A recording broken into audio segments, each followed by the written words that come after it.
All right, welcome back, my friends. Today we're going to talk about why strength training your body is essential to strengthening your character as a man. 7 years ago, I began my own journey of working out, and I had no idea what to do. I was a teenager, I was chubby, I was insecure about the way I looked. But today, I teach fitness to clients and how to empower their bodies and their mind to freedom. I credit the act of, strength training to the foundation for my own development. I wanted to talk about three powerful traits that have been transformed in myself ever since I started lifting. The first one is that I saw what I was capable of for the first time in my life. And this was huge for me because I grew up with zero confidence in myself. I felt unseen and unheard, and I just felt like, you know, nobody could see me or that I had any sense of appreciation. And so I actually started strength training as a form of validation, right? To get validation, physical validation, to be noticed, right? Um, I always knew I wanted to build my own business and design my own life how I wanted to. But because of my lack of self-confidence, I just didn't know how I was going to do it. But it is this act. I'm so glad that I started strength training because that built the foundation for it was the first door in a series of doors that is allowing me to unlock my fullest life, because once you see your physical transformation and you see the way you mentally change along with that, you realize it's not about the body. It's about combining the body with the mind and kind of developing yourself in a holistic way that's beyond just the body alone, just the mind alone, right? It's about developing your life into something that you enjoy waking up to each and every morning, right? Because we get so caught up in the specific things. In this case, it might be strength training, right? We think, oh, if I just wake up at 5 a.m. every day, if I just take cold showers every day, if I just read for 30 minutes every day, I'm going to like my life, right? But it's not that simple in the sense that they're only tools, right? They're only tools to get you to fall in love with your life. And you the more you can build these into your life and the more you can find enjoyment in the way you live life itself, then that's where you want to be, right?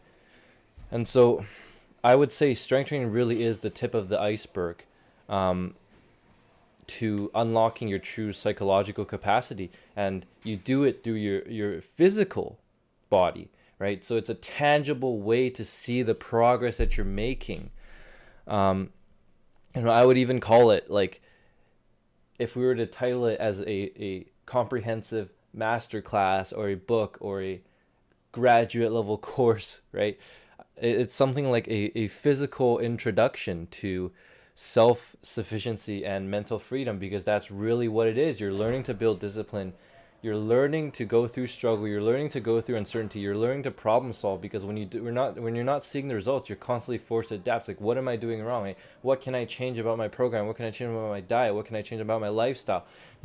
I'm getting too tired from training so much. Like, how can I adjust things so that I don't burn out, right? All of these factors you learn to take into account, and then slowly but surely you begin to become responsible for every aspect of your life and figuring out, how do I optimize every aspect of my life? Because you get so you fall in love so deep with this process of improving yourself and making yourself into a better person, whether that's physically, right? Strength training teaches you that physically, but it transfers over into the your character and developing yourself and your traits and the way you respond to things, right? Um, and so I really do think it's like, this is just exaggerated for effect, but like 10% of your potential is expressed through your physical body, right? It's the material, the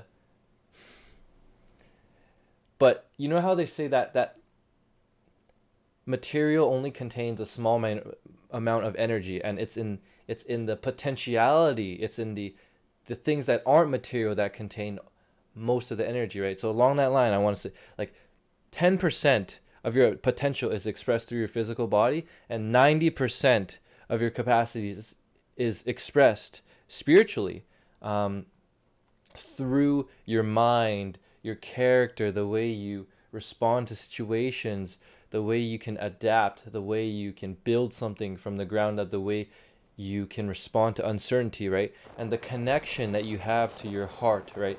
To not falter to external pressures and social validation and things like that, but to stand for something that you believe in. And I think that's where 90% of your power is to believe in yourself so hard that your life becomes your own, right? Because that's the thing, most people don't live lives that are their own. They follow someone else's idea, taught to them since childhood for how they should live, right? And so through physical training, you develop that because you decide, as you go on through physical training, let's say there's so many different niches and subtopics and specialties within the fitness category, right? You could go into bodybuilding, you can go into powerlifting, you can go into calisthenics, gymnastics, flexibility, yoga, mobility, right? Like cardio, running, you could be a cyclist for God's sake, right?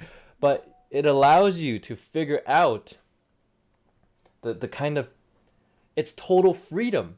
And you find it physically, right? And that leads you to find that mentally, right? And so this leads me to a second thing, right? My relationship with pain changed completely, right? And I made this realization where it's the act of wanting to run away from discomfort, not discomfort itself, that makes discomfort hard to bear, right? It's once you learn to find, it's like the voluntary exposure to pain makes it enjoyable. It doesn't feel like pain because it doesn't feel like you're being forced into it. Rather, it becomes something you want to do. And in that willingness, in that voluntariness, it doesn't feel like pain anymore, right?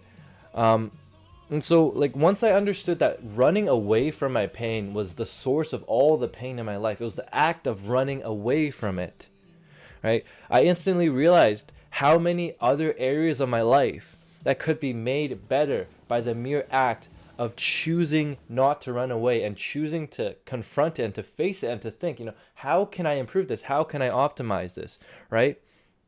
And so this leads to the final point, which is that I simply got out of my own way. I used to overthink all the time and just get paralyzed by analysis. Made me very hesitant. And, I would spend an entire day contemplating a task that might only take 5 minutes, right? Like, think about how often you do that. How often we do that in our lives, right? It's like, for something, it's a task so small and so simple, but we make it such a big monster, right? And the more we dwell on it, the bigger of a monster it gets, and then the harder it is to take action. And so it's like, what physical training does, it's like it forces you to go into that meathead sense, but in an intelligent way that transfer over to everywhere else in your life. And that, don't think, just do, right? You could, like, if you're doing them in the middle of a bench press set, right? Dumbbell bench press set, you're sitting there, you're resting, right? You could be staring down there at the heavy dumbbells, and you could be thinking, oh man, this is heavy. I wonder how many reps I can do. Like, what if I can only do, like, last set I only did 7. What if this set I can only do 5? And, oh, but that's not enough reps, right? You get into this cycle, and you can think about it for like 10 minutes, 15 minutes, and you think about that. This is only a small thing, right? Think about the magnitude that you make this such a big deal in such a small thing. Think about it onto bigger things in bigger areas of your life, right? The way we get paralyzed by our thoughts, right? Whereas if you're just like, like, the weight's there anyway, you're gonna need to fucking pick it up, right? So you can spend 10 minutes thinking about it, or you can simply just fucking pick it up and bench it. You know what? You get 3 reps, you get 4 reps, you get 1 rep, you get 0. It doesn't matter. Just rack the weight and pick a lighter one, right? But we get so caught in thinking about what's next, what if this happens, what if that happens, that we we don't take action, right? And that's what weight training teaches you. It's like it forces you to take action because you realize there's no point in staring at that weight laying beneath your feet. You just need to pick it up and fucking do it, right? And so, like whether that's wanting to develop a reading habit, being scared of talking to a pretty girl you see, or you don't know where to start in building your own business, right? Fitness develops your capacity to get out of overthinking and straight into action. And it's crazy what you're capable of if you just stop thinking about it and pick up the damn dumbbells, right? You think about in the middle of your last rep, right? Sometimes you kind of just push, oh, give up, I can't do it, right? Other times you commit to it and you're just like, you push all the way, and it might take like 5-10 seconds to push that last weight up. But it's that mental act of non-hesitancy that gets the weight up, right? Because a lot of times you can do like 5 more reps than you actually think you can do, and all it is was your head was like, oh, this is too painful, I'm hurting, right? And so those are the 3 things that fitness has been the 3 biggest realizations for me from weight training. And so I'm going to end off with this food for thought, right? Your body is the vehicle. Your mind is the compass. And your life is the message, right? Your body carries you. It's the vehicle. No matter where you go, it is the vehicle that allows you to move through space. So you better hope that you have it healthy, you have it clean, you have it optimized, you have it fit, you have it aesthetic, right? The mind is your compass. It's what allows you to form your own philosophy for life. It's what allows you to have direction. It's your GPS, right? It's your spiritual GPS.